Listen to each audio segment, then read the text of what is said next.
સુરતમાં યુરિયા ખાતરની કાળાબજારીનો પર્દાફાશ થયો।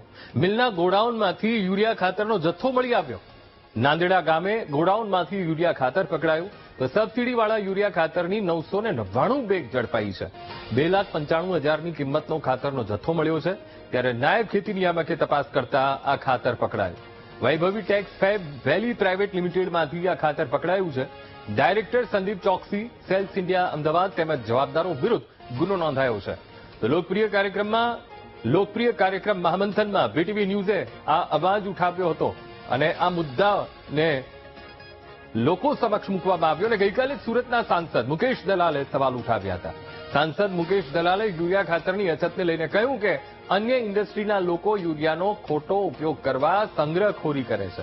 આ મુદ્દે સંવાદદાતા નિર્મલ ઓનલાઈન પર। નિર્મલ, સુરતમાં યુરિયા ખાતરની કાળાબજારીનો પર્દાફાશ થયો છે અને મિલના ગોડાઉનમાંથી યુરિયા ખાતરનો જથ્થો મળ્યો છે। સાથે જ મહામંથનની આ અસર ઉભી થઈ છે। નિર્મલ, ચોક્કસથી અંકુર કે જે પ્રમાણે રાજ્યમાં એક તરફ ખેડૂતોને યુરિયા ખાતરો મેળવવામાં તંગી સર્જાઈ રહી છે, ત્યારે બીજી તરફ આ જે કાળાબજારીયા હોય છે તેઓ બેફામ બન્યા છે। વીસીએ આ મુહિમ ઉપાડી હતી અને તેને અસર દેખાઈ રહી છે। ત્યારે સુરત જિલ્લાના નાંદેડા ગામે આવેલી વૈભવી ટેક્સ ફેબ વેલી પ્રાઇવેટ લિમિટેડના ગોડાઉનમાંથી સરકારી સબસિડી યુરિયાનો મોટો જથ્થો ઝડપી પાડવામાં આવ્યો છે। નાયબ ખેતી નિયામક લાલજી ઇટાલિયાની ટીમે દરોડો પાડી 999 બેગ યુરિયા ખાતર ઝડપી પાડ્યું છે અને આ જે જથ્થો છે તેની કિંમત આશરે 2,95,000 જેવી થાય છે। તપાસમાં બહાર આવ્યું છે કે આ સરકારી યુરિયા ખાતર કાળા બજારમાં વેચાણ કરવા માટે સંગ્રહિત કરવામાં આવ્યું હતું। આ મિલમાં હાલ તો વૈભવી ટેક્સના ડિરેક્ટર સંદીપ ચોકસી, પુરવઠા અવંટા, સેલ્સ ઇન્ડિયા અમદાવાદ તથા તેના જવાબદારો વિરુદ્ધ ગુનો નોંધી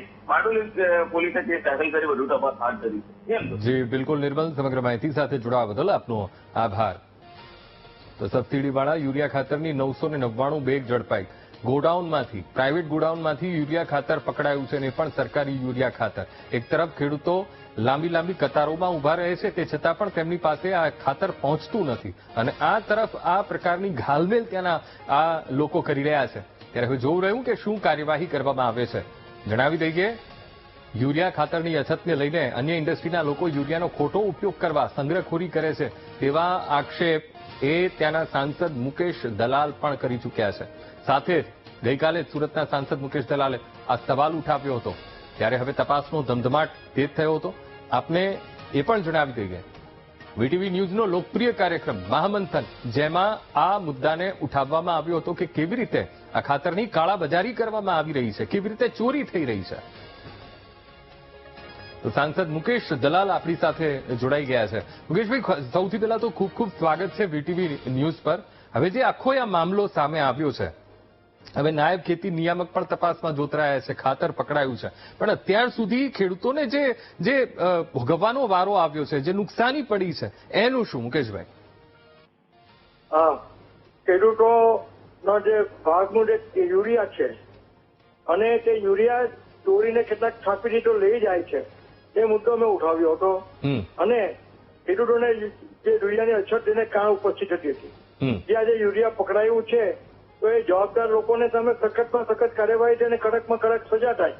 કિસાનોનું ભાગનું યુરિયા જે એ લોકોને વ્યાજબી ભાવ મળે છે, તે યુરિયા કોઈ પણ સ્થાપિત હિતો કે કાળાબજારીઓ ચોરી નહીં જાય કે કાળાબજારમાં લઈ નહીં જાય, તો એને માટે સરકારે અને વહીવટીતંત્ર જાગૃત રહેવું જોઈએ અને આ જે લોકો પકડાય છે એની સામે સખતમાં સખત કાર્યવાહી થવી જોઈએ, મારી માંગણી છે। ઓકે મુકેશભાઈ, ક્યાં ક્યાં રજૂઆતો કરી છે? કારણ કે આ ખૂબ ગંભીર મુદ્દો છે, ખેડૂતોને લગતો મુદ્દો છે। યુરિયાની જયારે અછત ઉપસ્થિત થઈ ત્યારે મેં નડ્ડા સાહેબ સમક્ષ રજૂઆત કરી હતી કે અમારા ઓલપાડ વિભાગના ખેડૂતો સમક્ષ ને 7,000 બેગ યુરિયાની જોઈએ છે। ત્યારે સાહેબે ધ્યાન દોર્યું હતું મારું પણ કે તમારે ત્યાં એ બાજુ યુરિયાની ચોરી થાય છે, તમે એ વિષય પર ધ્યાન આપો। અને ત્યારે મેં અમારી સરકારી મંડળીઓને અન્ય વહીવટીતંત્રને તાકીદ કરી હતી કે તમે આ ચોરી કરનારા, કાળાબજારી કરનારા પકડો અને એની કડકમાં કડક કાર્યવાહી કરો। આજે કડક કાર્યવાહી થઈ રહી છે, એનો મને આનંદ અને સંતોષ છે। જી બિલકુલ મુકેશભાઈ, આપ અમારી સાથે જોડાયા, વાતચીત કરીએ બદલ આપનો ખૂબ ખૂબ આભાર। તો આ સાંસદ મુકેશ દલાલ, તેમણે કહ્યું કે તેમણે પણ આ મુદ્દો ઉઠાવ્યો હતો અને અધિકારીઓનું ધ્યાન દોર્યું હતું, તંત્રનું ધ્યાન દોર્યું હતું અને ત્યારબાદ આ મહત્વપૂર્ણ કાર્યવાહી થતા તેઓ પણ આનંદ અનુભવી રહ્યા છે।